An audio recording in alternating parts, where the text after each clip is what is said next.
گوگی کے نام سے یہ اسٹال 5 روزہ علمی میلے میں لگایا گیا ہے، جس کا مقصد طلباء میں تعلیم کا شعور اور آگاہی پیدا کرنا ہے۔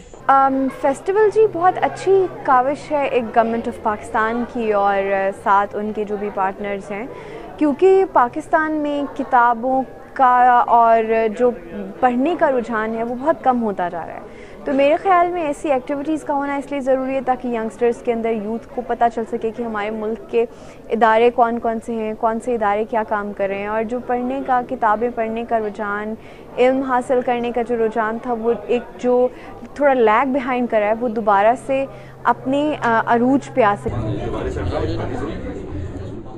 اسلام آباد کے کنونشن سینٹر میں منعقدہ اس میلے میں 4 صوبوں سے تعلیمی ادارے، کتابیں شائع کرنے والے، سائنس اور ٹیکنالوجی اور سمندری حیات پر تحقیق کرنے والے اداروں نے حصہ لیا۔ میں سائنس کا لیسن دے رہی ہوں، اس میں ہم لوگ ایکٹیویٹی بیس لرننگ ہے، ساری ایکٹیویٹی بیس لیسنز ہم دیتے ہیں زیادہ، اور یہ ہمارا اس میں CRI کا بھی کانسیپٹ اس میں آ رہا ہے، انکلوسو کا بھی ہے، ہم نے بہت سارے اس میں جو ہے اس میں ایڈ کیے ہیں ہم نے، تاکہ بچوں کی ایکٹیویٹی بیس لرننگ ہو اس میں۔ جدید طریقے لرننگ کی جو آپ نے بات کی ہے، یہ کیوں ضروری ہے؟ اس لیے کہ اس میں لرننگ بچوں کی ہو نا، تاکہ ان کے مینٹل لیول کے مطابق ان کی جو لرننگ نہیں ہوتی تھی پہلے، وہ سمپل روڈ سسٹم ہے، جو آپ ان کو لینتھی لیسنز ہیں وہ آپ ان کو روڈ سسٹم سے یاد کروا دیں، لیکن ان کی بیسک لرننگ نہیں ہوتی تھی، کانسیپٹس ان کو کلیئر نہیں ہوتے تھے، لیکن اب ہم جو بھی چیز کرواتے ہیں ان کے لیے کانسیپٹس کلیئر ہوتے ہیں۔ کنونشن سینٹر میں منعقدہ اس تقریب میں مڈل ماڈل اسکول I-94 کا اسٹال بھی موجود تھا۔ وہی موجود بچوں سے میں نے بات کی۔ آپ کا نام کیا ہے؟ احمد بلال، میں نے بھی احمد بلال۔ احمد بلال، آپ کس کلاس میں پڑھتے ہیں؟ 4th میں۔ تو ابھی آپ اس میلے میں آئے ہیں ایجوکیشن فیسٹیول میں، تو کیسا لگ رہا ہے آپ کو؟ بہت اچھا لگ رہا ہے۔ اچھا لگ رہا ہے۔ اور آپ بڑے ہو کر کیا بنیں گے؟ ایئر فورس میں جاؤں گا۔ ایئر فورس میں جائیں گے۔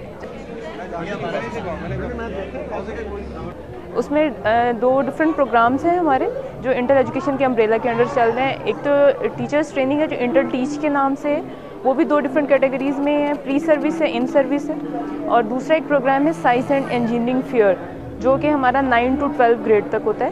اس میں اسٹوڈنٹس پارٹیسپیٹ کرتے ہیں from all over the Pakistan, پھر اس کے بعد ان کے 3 اسٹیپس میں آگے جاتے ہیں۔ پروونشل لیول پہ پہلے پارٹیسپیٹ کرتے ہیں، وہاں پہ جو شارٹ لسٹڈ اور ونرز ہوتے ہیں وہ نیشنل لیول پہ آتے ہیں، اور پھر اس کے بعد وہ وہاں سے جو گرینڈ ونرز ہوتے ہیں تو وہ انٹرنیشنل لیول پہ جاتے ہیں۔ وہی میری بات انٹل کے اسٹال پر موجود پاک ٹرک انٹرنیشنل اسکول لاہور کے ایک طالب علم سے ہوئی۔ جی میرا پروجیکٹ ہے کیمسٹری آرگینک بیٹری، اور مئی میں ہم USA جائیں گے اور وہاں ISF پروجیکٹ کمپٹیشن میں حصہ لے رہے ہیں۔ نمائش کے لیے سمندری حیات سے متعلق اشیاء بھی لوگوں کی توجہ کا مرکز رہی۔ اس وقت ہمارے 10 اسٹالز ہیں جو یہاں ورک کر رہے ہیں، اور اس کے علاوہ ایک کیلنڈر آف ایونٹ ہے ہال کے اندر، جتنا بھی جو بھی ایونٹس ہو رہے ہوں گے، جس میں قرات ہے، جس میں ڈیبیٹس ہیں، نعت ہے، ٹیبلوز ہیں، کلچرل شوز ہیں، صوفی سانگز ہیں۔ ہم نے اس کے علاوہ فوڈ سٹالز جو ہیں وہ بھی بنائے ہیں، جو اس وقت آؤٹ ڈور جو ہیں وہ آپریٹ ہو رہے ہیں، and there we are serving the food of all 4 provinces. ہم نے وہاں صرف ایک پروونس کو فوکس نہیں کیا یا کسی ایک ٹریڈیشنل فوڈ کو نہیں، اور ہر دن جو ہوگا وہ یقیناً ہم ایک پروونس کو نام دے رہے ہیں کہ اس پروونس کے فوڈ کے لیے ہو۔ تعلیم میں سب کی دلچسپی ہے، شاید اسی لیے اسلام آباد اور راولپنڈی سے بڑی تعداد میں لوگ اس میلے کا رخ کر رہے ہیں۔ ارم عباسی، BBC اسلام آباد۔